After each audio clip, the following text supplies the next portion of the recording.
जीवन में कोशिश हमेशा कीजिए, लक्ष्य मिले या अनुभव, दोनों ही अमूल्य है।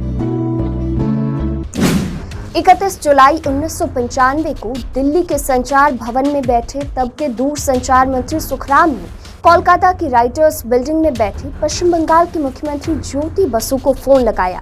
ये कोई आम कॉल नहीं थी, ये भारत में मोबाइल से मोबाइल पर हुआ पहला कम्युनिकेशन था। भारत में संचार क्रांति की शुरुआत हो चुकी थी, बाकी फिर इतिहास है। इसी साल हमने एक बड़े नेता को खोया और इसी साल देश को मिली पहली दलित महिला मुख्यमंत्री। नमस्कार, आज़ादी के अमृत महोत्सव पर इनसाइट टू लाइव की स्पेशल सीरीज 75 साल की 75 कहानियां देख रहे हैं आप और मैं हूं आपके साथ कोमल। आज बात साल 1995 की। आज इंटरनेट हमारी डेली रूटीन में ऐसे शामिल हो चुकी है कि इसके बिना कोई भी काम पॉसिबल नहीं लगता। हर छोटा से छोटा काम हम इंटरनेट के जरिए ही कर रहे हैं। पढ़ाई करनी है तो इंटरनेट, टिकट्स बुक करने हैं तो इंटरनेट, यहाँ तक कि घर बैठे हम बिजली और पानी का बिल भी इंटरनेट के जरिए ही भर देते हैं। लेकिन एक समय ऐसा था जब इंटरनेट का इस्तेमाल करने हमें कैफे जाना होता था और इंटरनेट का इस्तेमाल हम केवल कंप्यूटर पर ही कर पाते थे। देश में इंटरनेट की शुरुआत हुई साल 1995 में। विदेश संचार निगम लिमिटेड ने पहला इंटरनेट कनेक्शन दिया, जिसे चलाने के लिए एक लैंडलाइन फोन होना जरूरी था। 1995 में जब इंटरनेट भारत में शुरू हुआ था तब स्पीड मिलती थी सिर्फ 10 kbps, और वो भी किस कीमत पर। अंदाजा लगा लीजिए कि 250 घंटे और थके हुए कनेक्शन के लिए उस वक्त 15,000 रुपए देने पड़ते थे। 1995 में 1 MB की फोटो डाउनलोड करने में करीब 7 मिनट का वक्त लगता था, क्योंकि उस दौरान इंटरनेट की स्पीड ही 2.4 kbps से कुछ ज्यादा हुआ करती थी। सबसे पहले कोलकाता में इंटरनेट का इस्तेमाल किया गया था। जुलाई 1995 में टेलीकॉम की शुरुआत हुई थी। तब से लेकर आज की बात करें तो भारत दुनिया का दूसरा सबसे बड़ा टेलीकॉम मार्केट बन चुका है। भारत में तेजी से मोबाइल फोन यूजर्स की संख्या में बढ़ोतरी हो रही है। 31 जुलाई 1995 को पश्चिम बंगाल के तत्कालीन मुख्यमंत्री ज्योति बसु ने पहली मोबाइल कॉल कर तत्कालीन केंद्रीय दूरसंचार मंत्री सुखराम से बात की थी। उस समय कॉल करने के अलावा इनकमिंग कॉल्स पर भी पैसे देने पड़ते थे। शुरुआत में लोगों को बड़ी मुश्किल से मोबाइल फोन मिल पाता था।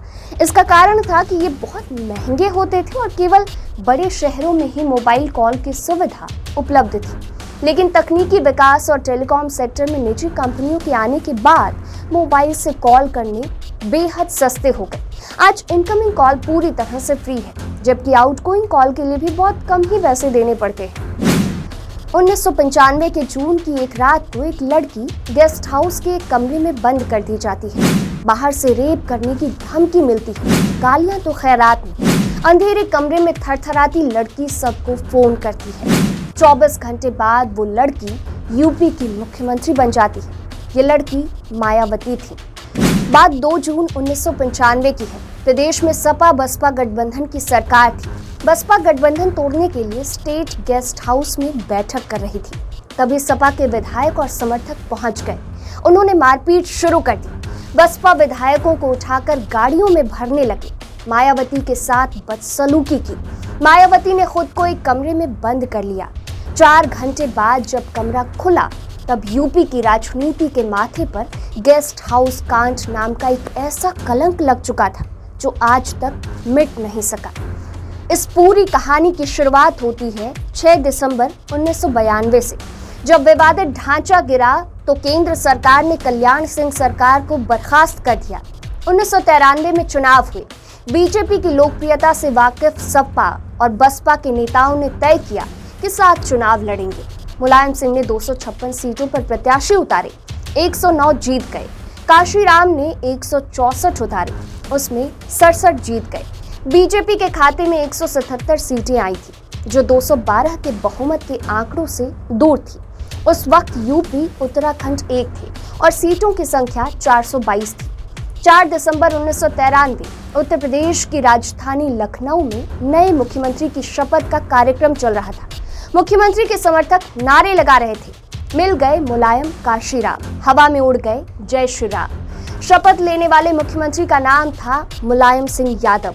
वो दूसरी बार सूबे के मुख्यमंत्री पद की शपथ ले रहे थे। जो नारे लगाए जा रहे थे उनके पीछे एक पूरी कहानी थी। इस शपथ से लगभग 1 साल पहले राज्य में भारतीय जनता पार्टी की सरकार थी। कल्याण सिंह मुख्यमंत्री थे। 6 दिसंबर 1992 को अयोध्या में बाबरी मस्जिद गिरा दी गई। इसके बाद केंद्र सरकार ने सभी राज्यों से भाजपा की सरकारों को बर्खास्त कर दिया।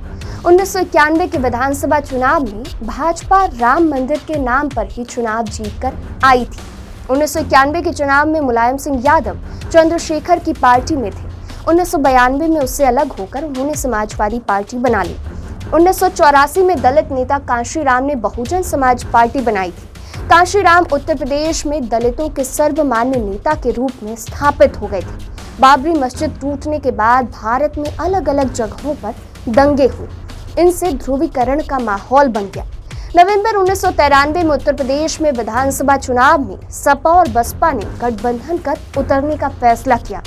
भाजपा राम लहर पर सवार थी, तो सपा बसपा दलित और पिछड़ों के मुद्दे को लेकर चुनाव में उतरे। नतीजों में भाजपा को नुकसान हुआ। पिछले चुनावों में 221 सीटें जीतने वाली भाजपा को इस बार 177 सीटें मिली। सपा को 109 और बसपा को 67 सीटें मिली। सपा बसपा ने कांग्रेस और जनता दल से गठबंधन कर सरकार बना ली। मुलायम सिंह यादव मुख्यमंत्री बन गए और मिल गए मुलायम कांशीराम का नारा बन गया। तय हुआ कि सपा बसपा बारी बारी से सरकार चलाएंगे, इसलिए बसपा इस सरकार में शामिल नहीं हुई। 1994 की शुरुआत से ही कांशीराम अस्वस्थ रहने लगे। उन्होंने मायावती को अपना उत्तराधिकारी घोषित कर दिया था। मायावती ने दलितों के बीच तेजी से पहचान बनाई थी। उनकी लोकप्रियता के चलते वो भी मुख्यमंत्री की कुर्सी पर नजरें जमाए हुई थी। सदन में सबसे बड़ी पार्टी होने के बावजूद विपक्ष में बैठी भाजपा भी मायावती को समर्थन देकर उन्हें मुख्यमंत्री बनाने का सपना दिखाती रहती थी। मुलायम भी मायावती की राजनीतिक हसरतों से वाकिफ थे। ऐसे में वो भी बसपा के विधायकों को तोड़ने की कोशिश करते रहते थे। कांशीराम बीमार रहते थे, लेकिन वो मायावती और बसपा के भविष्य को लेकर चिंतित थे। मई 1995 में गुड़गांव के एक अस्पताल में कांशीराम भर्ती थे। उन्होंने मायावती को बुलाकर पूछा कि क्या तुम उत्तर प्रदेश की मुख्यमंत्री बनोगी। मायावती को लगा कांशीराम मजाक में ऐसा बोल रहे हैं, लेकिन कांशीराम ने मायावती को एक चिट्ठी दिखाई। ये भाजपा के शीर्ष नेतृत्व से आई थी। इस चिट्ठी में लिखा था कि अगर मायावती मुख्यमंत्री बनती है तो भाजपा विधायक उन्हें समर्थन देंगे। मायावती इसके लिए तैयार हो गईं। मायावती लखनऊ पहुंची। उनके पास 2 चिट्ठियां थी, एक मुलायम सरकार से समर्थन वापस लेने की और दूसरी भाजपा विधायकों के समर्थन से अपनी सरकार बनाने की। उन्होंने दोनों चिट्ठियां राज्यपाल मोतीलाल वोरा को सौंप दी। वोरा ने मायावती को समय पर जवाब देने की बात कही। मुलायम को इसकी भनक पहले ही लग चुकी थी। उन्होंने बसपा के 12 विधायकों को अपने पक्ष में कर लिया था, लेकिन ये संख्या बसपा के कुल विधायकों की संख्या के 1/3 से कम थी। ऐसे में दल बदल कानून के चलते वो अयोग्य घोषित हो जाते।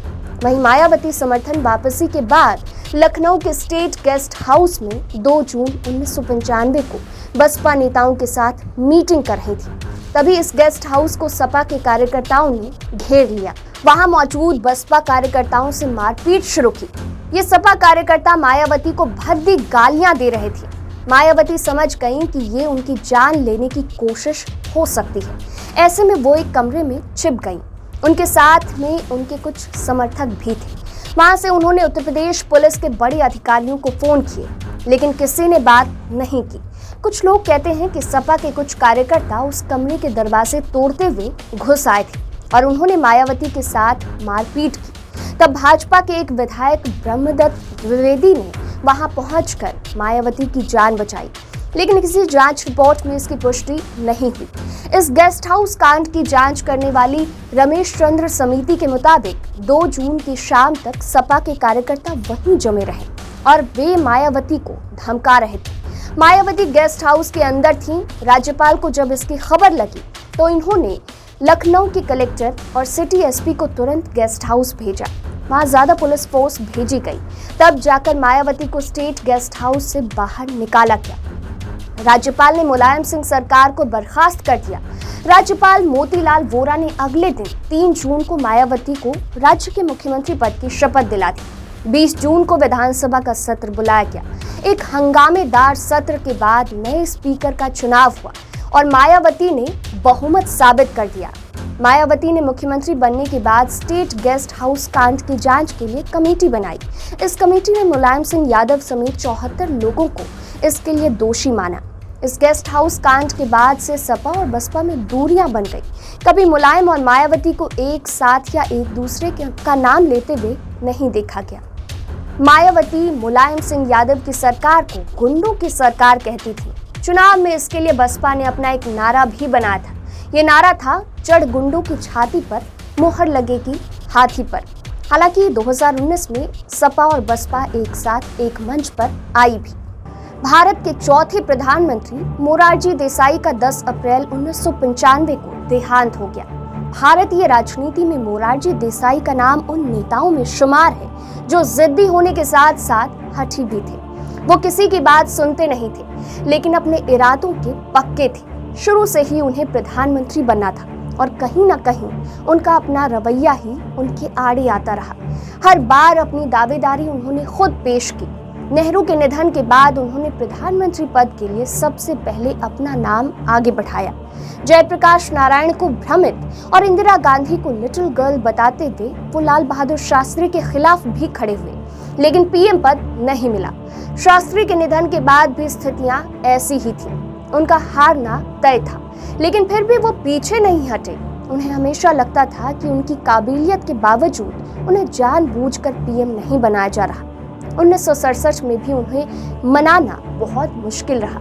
इसके बाद 1975 में उन्हें जनता पार्टी ज्वाइन कर ली उन्होंने, और 1977 में आखिरकार देश के चौथे प्रधानमंत्री बने। मोरारजी देसाई 1977 से 1979 तक भारत के प्रधानमंत्री के पद पर बने रहे। 1977 में इंदिरा गांधी की सरकार गिरने के बाद वे भारत के पहले ऐसे प्रधानमंत्री बने जो राष्ट्रीय कांग्रेस पार्टी का हिस्सा नहीं थे। मोरारजी देसाई को महात्मा गांधी के साथ स्वतंत्रता संघर्ष में उनकी भूमिका के लिए याद किया जाता है। 1930 और 1940 के बीच उन्होंने कम से कम 10 साल ब्रितानी जेल में काटे। 1931 में उन्होंने राजनीति में कदम रखा और गुजरात प्रदेश की कांग्रेस कमेटी के सचिव बनाए गए।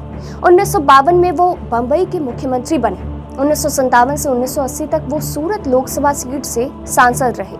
13 मार्च 1958 से मोरारजी देसाई 29 अगस्त 1963 तक नेहरू के कैबिनेट में वित्त मंत्री रहे। 13 मार्च 1967 से 16 जुलाई 1969 तक इंदिरा गांधी के कैबिनेट में उप प्रधानमंत्री और वित्त मंत्री रहे। 99 साल की उम्र में 10 अप्रैल 1995 को मोरारजी देसाई ने दुनिया को अलविदा कह दिया। मोरारजी देसाई एकमात्र ऐसे व्यक्ति हैं जिन्हें भारत के सर्वोच्च सम्मान भारत रत्न और पाकिस्तान के सर्वोच्च सम्मान निशाने पाकिस्तान से भी सम्मानित किया गया। दिलवाले दुल्हनिया ले जाएंगे 1995 में बनी हिंदी भाषा की फिल्म है जो DDLJ के नाम से फेमस हुई। ये फिल्म 20 अक्टूबर 1995 को पूरे भारत में रिलीज की गई थी। इस फिल्म का निर्देशन प्रसिद्ध फिल्म निर्माता और निर्देशक यश चोपड़ा के बेटे आदित्य चोपड़ा ने किया था। शाहरुख खान, काजोल और अमरीश पुरी फिल्म में मुख्य भूमिका में नजर आए थे। DDLJ भारतीय सिनेमा इतिहास की पहली ऐसी फिल्म है जो सबसे ज्यादा दिनों तक सिनेमा घरों में रही थी। मुंबई के मराठा मंदिर सिनेमा में ये फिल्म साल 1995 से लेकर साल 2017 तक करीब 22 साल तक चली थी। मार्च 2009 में इसने मुंबई के मराठा मंदिर में 700 सप्ताहों तक चलने का रिकॉर्ड भी बनाया था। इससे पहले ये रिकॉर्ड शोले के नाम था जो करीब 5.5 सालों तक एक ही सिनेमा घर में चली थी। तो आज के एपिसोड में बस इतना ही। फिर मिलूंगी कल अगले एपिसोड में, यानी साल 1996 की महत्वपूर्ण घटनाओं के साथ। देखते रहिए इनसाइडर लाइव। नमस्कार।